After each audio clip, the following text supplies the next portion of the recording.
అందరికీ నమస్కారం. ఈ శరీరం పేరు సురేష్. నిత్య ఆరోగ్య యోగ సన్నిధి, నిత్య ఆరోగ్య యోగాశ్రమం తరపు నుంచి ఈరోజు కొన్ని విషయాలు మీ అందరికీ తెలియజేయాలనుకుంటున్నాం. ఈ జనరల్గా మాకు రెగ్యులర్గా వచ్చే ప్రాబ్లమ్స్ ఏవైతే ఉన్నాయో వాటి గురించి నొప్పులు అని వస్తారండి. అంటే వయసు మించి కూడా చిన్న వయసు కానీ, మిడిల్ వయసు కానీ, పెద్దవాళ్ళు కానీ నొప్పులు అనే మాట వస్తారు. దానికి కారణం ఏమవుతుందో కారణాలు ఈరోజు తెలుసుకుందాం. అదేవిధంగా ఇంటిలో జరుపుకునే చిన్న చిన్న సొల్యూషన్స్. నొప్పి ఎందుకు వస్తుంది అంటే మనము తదేకంగా ఎక్కువసేపు ఒకే ఆసనంలో ఎక్కువసేపు కూర్చున్నాం. ఇప్పుడు నేను ఇలా కూర్చున్నా, ఏం కదపకుండా ఇలా కూర్చొని ఏమి ఇబ్బంది లేకుండా ఉంటే ఈ షోల్డర్లన్నీ నొప్పులు వస్తాయి. రెండోది నడుము నొప్పులు వస్తాయి. రక్త ప్రసరణ వెళ్ళాక అలా కూర్చుంటుపోయాను కదా, ఈ మోకాలంతా బాగా ఎక్కువ నొప్పులు పెరిగిపోతాయి. ఇది ఒక కారణం. రెండోది అధిక ఉపవాసాలు చేయడం వల్ల, అంటే ఊరికే ఉపవాసాలు చేసి ఫుడ్ని స్కిప్ చేసుకుంటున్నాం దానివల్ల, లేకపోతే రాత్రుల్లో ఉదయం తక్కువ తినేసి అసలు తినకపోవడం వల్ల, రాత్రుల్లో ఎక్కువ తినడం వల్ల ఈ నొప్పులు జరుగుతూ ఉంటాయి. ఇంకా చెప్తున్నప్పుడు ఆటలు ఆడుతున్నప్పుడు, అంటే మనం శక్తికి మించి ఆటలాడతాం. ఈ రోజుల్లో ఎక్సర్సైజ్ చేయాల్సిన దాని బదులు ఆటలు ఆడుతున్నాం. అరే నేను షటిల్ ఆడుతున్నాను, నేను బ్యాడ్మింటన్ ఆడుతున్నాను, నేను క్రికెట్ ఆడుతున్నాను. ఇవన్నీ ఏంటంటే గేమ్స్. గేమ్స్లో ఎప్పుడు కూడా ఏముంటుంది, ఒక టార్గెట్ ఉంటుంది. ఈ టార్గెట్ ఉన్నప్పుడు ఏమవుతుంది, అవతల వాడు ఎక్కువ ఉన్నాయి, నాకు తక్కువ పాయింట్లు ఉన్నప్పుడు గట్టిగా కొట్టాల్సి ఉంటుంది, ఎక్కువ శక్తి పెట్టాల్సి ఉంటుంది. దీనివల్ల ఏమవుతుంది, ఈ జాయింట్లన్నింటిలో నొప్పులు వస్తుంటాయి. షోల్డర్ పెయిన్స్ అన్ని స్టార్ట్ అవుతుంటాయి, అండ్ మజిల్స్ పెయిన్, క్రాంప్స్ నడుముల దగ్గర ఉంటుంది. ఇంకా దీనికి అంతా మించి ఇంకొక పెద్ద ప్రాబ్లం ఏంటంటే వాతం. శరీరం మీ మజిల్స్ లోపల, అంటే కండరాల మధ్యలో వ్యవస్థలో ఏమవుతుందంటే వాతం చేరిపోతుంది. ఇది తెలియకుండానే మనిషికి ఒక విధమైన అప్పటి వరకు నడుస్తున్నాడు కూర్చున్నాడు ఏం పని చేయడు, ఇట్లాంటివన్నీ జరుగుతుంటాయి. దాని అన్నిటికీ మేమేం చేస్తామంటే, ఈ మజిల్స్లో ఎప్పుడైతే ఉన్నాయో దాన్ని ఎప్పుడైతే ప్రెస్ చేస్తున్నామో, ఎక్కడైతే వాతం ఉందో అక్కడ నొప్పి విపరీతంగా ఉంటుంది. మీరైనా గమనించుకోండి, ఈ జాయింట్లో నొప్పులు ఎక్కువ ఉంటాయి.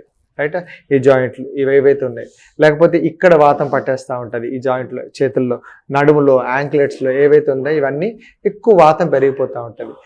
వాతం పెరిగిపోతున్నప్పుడు దాన్ని మీరు తగ్గించుకోవాలనుకుంటున్నప్పుడు మనం ఏం చేస్తాం, మెల్లిమెల్లిగా మసాజ్ చేయిస్తాం. పట్టుకొని మళ్ళీగా ఇవన్నీ ఒక సిస్టమేటిక్గా లాగుతూ ఉంటాం. అంటే ఏమవుతుంది, ఆయిల్ పెట్టేసి బాగా సిస్టమ్గా లాగుతూ ఉంటాం. అంటే పట్టినప్పుడు ప్రతి ఒక్క మజల్ పార్ట్ని మెల్లిగా చేసుకుంటూ ఈ జాయింట్ వరకు వచ్చి ఒక క్లిప్ ఇవ్వగానే, ఒక క్లాప్ ఇవ్వగానే ఆటోమేటిక్గా ఆ వాతం తగ్గిపోతుంది. అంటే మనం మెటికలు ఇరుస్తామంటాం కదా, అట్లా. సో ఎవ్రీ టైం మనము ఈ పార్ట్ ఎప్పుడైతే మసాజ్ చేయడం వల్ల, అంటే సిస్టమేటిక్ మూవ్మెంట్ వల్ల జరుగుతూ ఉంటుంది. అడగచ్చు, ఎలాంటి ఆయిల్ వాడాలి? సింథటిక్ ఆయిల్స్ కాకుండా గానుగ పట్టిన నూనెలు, ఆవాల నూనె, నువ్వుల నూనె, చిన్నపిల్లలకైతే కొబ్బరి నూనె, ఆల్మండ్ ఆయిల్, నెయ్యి, ఆముదం, ఇలాంటివి ఏవైనా వాడుకోవచ్చు ఈ మసాజ్ కోసం. అంటే నొప్పి ఎందుకు వస్తుంది మళ్ళీ చెప్తున్నాను, వాతం శరీరంలో జాయింట్స్ మధ్యలో వాతం చేరిపోతాయి. గాలి చేరిపోవడం వల్ల ఈ నొప్పులు పెరిగిపోతాయి. ఈ నొప్పులను ఏం చేయాలి, ఒక సిస్టమేటిక్గా మ్యాగ్నెటిజం పెట్టుకుంటూ, అంటే ఒక సిస్టమేటిక్ ఎప్పుడైతే బాగా కిందికి పైకి ఇలాగ రాస్తుంటే, ఒకటే తీరుగా రాసుకుంటున్నప్పుడు తగ్గుతుంది. లేకపోతే ఒక డైరెక్షన్లో క్లాక్ వైజ్ కానీ, యాంటీ క్లాక్ వైజ్ కానీ ఒకే డైరెక్షన్లో రాయడం వల్ల ఆ నొప్పి అనేది మెల్లగా రిలీజ్ అవుతూ ఉంటుంది. ఒక్కోసారి నొప్పి ఏమవుతుందంటే, నడుము దగ్గర ఉండే నొప్పి మోకాలకు వస్తుంటుంది, మోకాల దగ్గర ఉండి పరిపాదాలకు వస్తుంటుంది. ఎందుకు, అతని జాయింట్ ఎత్తుకుంటుంది. రక్తం లోపల జరుగుతున్నప్పుడు గాలి మూమెంట్లు, మన ఎక్సర్సైజ్ మూమెంట్లో అది ఏదైతే దగ్గరగా ఉన్న జంక్షన్లో అది వెళ్ళి కూర్చుంటుంది. అప్పుడు ఏం చేయాలి, మోకాలు మొత్తం నడుము దగ్గర చేస్తున్నప్పుడు మళ్ళీ మోకాలకు రావాలి, మోకాల నుంచి పాదాల నుంచి మొత్తం అంతా వేళ్ళ వరకు లాగుతూ ఉండాలి. అలాంటప్పుడు ఈ నొప్పులు ఏవైతే ఉన్నాయో తగ్గుతుంటాయి. ఇంకా ఎక్కువ తలనొప్పులు వస్తుంటాయి. తలలో ఎందుకు నొప్పులు వస్తున్నాయి అంటే, ఎక్కువ ఆలోచన వల్ల, లేకపోతే మనం తదేకంగా ఎక్కువ చూడడం వల్ల, సిస్టమ్ అలా చూసాం అనుకోండి, కళ్ళ ద్వారా ఉండే నరాలన్నీ ఇక్కడి నుంచి నొప్పులు ఈ బ్యాక్ సైడ్ అంతా ఉబ్బుతూ ఉంటాయి.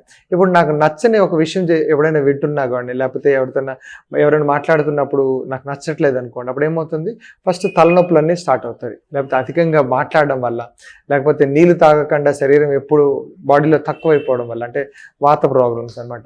ఈ వాతం బాగా పెరిగిపోయినప్పుడు తలననేది బాగా పట్టేస్తుంటుంది. అది మైగ్రేన్ కావచ్చు, అండ్ సైనస్ ప్రాబ్లమ్స్ కావచ్చు, ఏమైనా ప్రాబ్లమ్స్ అనేది ఇవన్నీ పట్టేస్తూ ఉంటాయి. దానికి అప్పుడు ఏమవుతుంది, నరాలు మనం ఎప్పుడైతే మెల్లగా, అదేదో తబలా వాయించినప్పుడు కాకుండా మెల్లగా మసాజ్, అంటే తలలో మసాజ్ ఎప్పుడైతే చేస్తున్నామో, అంటే నరం ఏదైతే ఉందో దాన్ని మెల్లగా పుష్ చేస్తున్నాం. ఆ మెల్లగా ఎప్పుడైతే పుష్ చేస్తున్నప్పుడు ఏదైతే తలనొప్పి ఉన్నది లేకపోతే ఇక్కడ ఉండే ప్రాబ్లమ్స్ ఏదైతే మైగ్రేన్ ప్రాబ్లమ్స్ మెల్లగా ఒక పక్కకి వెళ్ళిపోతూ ఉంటుంది. సో తర్వాత ఈ చెవుల కింద కూడా నొప్పి పెడతా ఉంటాయి చాలామందికి. ఇక్కడ కూడా వాతం చేరిపోతుంటుంది. ఇక్కడ కూడా చిన్న ఆయిల్ పెట్టుకుంటూ ఇలా మసాజ్ చేయాలి. దవడల మధ్యలో 2 దవడల మధ్యలో కూడా ఇక్కడ నొప్పులు పెడుతూ ఉంటాయి. ఇవన్నీ మర్మ పాయింట్స్. ఈ మర్మ స్థానంలో ఎప్పుడైతే వాతం ఉండిపోతే దాన్ని మెల్లగా తగ్గించి పెట్టుకోవడం ఈ క్రియలో భాగంగా చేస్తుంటాం. నొప్పులు అందరికీ సర్వసాధారణం. ఎందుకంటే పని చేస్తున్నప్పుడు రక్త ప్రసరణ అంతా కిందకి వెళ్ళిపోతే వచ్చేస్తుంది. రాత్రంతా జర్నీ చేసిన వాడికి పాదాలు మోకాలు నొప్పులు ఉండిపోవడం, తల నొప్పులు నొప్పడం, దానివల్ల మరుసటి రోజు బాగా నడవలేడు, పనులు చేసుకోవాలి, ఇవన్నీ జరుగుతాయి. అప్పుడు ఏం చేయాలి? కాలు కొంచెం ఎత్తులో పెట్టుకుంటూ మసాజ్ చేయాలి. కాలు పైన పెట్టుకొని నూనె అంతా కిందకి లాగుతుండాలి వాళ్ళ శరీరం అంతా. అప్పుడు ఏమవుతుంది? లోపల ఉండే నొప్పులంతా తగ్గుతూ ఉంటుంది. అంటే ఈ వాతాన్ని ఎక్కడైతే దాన్ని మెల్లిగా మారుస్తూ ఉండడం వల్ల తలలో ఉండొచ్చు, షోల్డర్లో ఉండొచ్చు, ఈ మొత్తం చెస్ట్ పార్ట్లో ఉండొచ్చు, లేకపోతే మొత్తం మన గ్యాస్ట్రిక్ ఇది లోపల ఉండే ఇంటెస్టైన్లో ఉండే ప్రాబ్లమ్స్ కావచ్చు, లేకపోతే జాయింట్స్, హిప్ జాయింట్లు అవ్వచ్చు, మోకాల దగ్గర అవ్వచ్చు. ఇన్ని ప్రాబ్లమ్స్ అన్నిటిలో జాయింట్లో పట్టేసే వాతాన్ని మనం ఎప్పుడైతే సిస్టమేటిక్గా పక్కకి లాగుతూ ఉండడం వల్ల ఈ ప్రాబ్లమ్స్ అన్ని చాలా ఈజీగా తగ్గించుకోవచ్చు. అంటే నొప్పి వచ్చిందని చెప్పేసి మళ్ళీ మనం టాబ్లెట్లు వేసేస్తే ఏమవుతుంది? ఒక టెంపరీగా తగ్గుతుంటుంది, కానీ లోపల ఉన్న వాతం ఎప్పుడైనా ఇబ్బంది పెడతా ఉంటుంది. మోస్ట్లీ మాకు ఎక్కువ వచ్చేవి ఏంటంటే షోల్డర్ పెయిన్స్ వస్తున్నాయి, నెక్ పెయిన్స్. అంటే సిస్టమ్ ముందు బాగా వర్క్ చేసిన వాళ్ళకి షోల్డర్, నెక్, లేకపోతే వన్ సైడ్ గేమ్స్ ఆడుతుంటాం, బ్యాడ్మింటన్, షటిల్, అలాంటప్పుడు వన్ సైడ్ ప్రాబ్లమ్స్ వస్తుంటాయి. ఎక్కువసేపు కూర్చునే వాళ్ళందరూ ఎవరైతే సిస్టమ్ ముందు కూర్చునే వాళ్ళు కానీ వాళ్ళకి నడుము నొప్పులు వస్తున్నాయి, మన నడుములో కరిగిపోతా ఉన్నాయి. ఇంకా లేదంటే మోకాళ్ళు, పాదాలు పెద్ద వయసులో ఉన్న వాళ్ళకి వస్తున్నాయి. ఆటలాడుతున్న వాళ్ళు లేకపోతే పెద్ద వయసులో ఉన్న వాళ్ళకు వాళ్ళందరికీ వస్తాయి. అంటే చెయ్యండి ఎక్సర్సైజ్ కనుకుండా. యోగా అట్లా ఏమవుతుందంటే శరీరంలో ఉన్న అన్ని పార్ట్ని సిస్టమేటిక్గా బయటకు తీసుకొస్తాం. దాంట్లో చిన్న చిన్న ఆసనాలు ఉంటాయి. తర్వాత ప్రాణాయామం, మెడిటేషన్ వల్ల శరీరంలో ఉండే రోగాలనేవి మెల్లమెల్లగా తగ్గిపోవచ్చు. ఇందాక చెప్పినట్టు ఆయిల్స్ వాడుతూ అండ్ శరీరాన్ని ఎక్కువ ఇబ్బంది పెట్టకుండా ఈ నొప్పులనే బాధ నుంచి కొంచెం అందరూ విముక్తి అయ్యి మీ శరీరాన్ని లేకపోతే ఈ రోగాల నుంచి దూరంగా తగ్గించుకుంటారని కోరుకుంటున్నాం. నమస్కారం.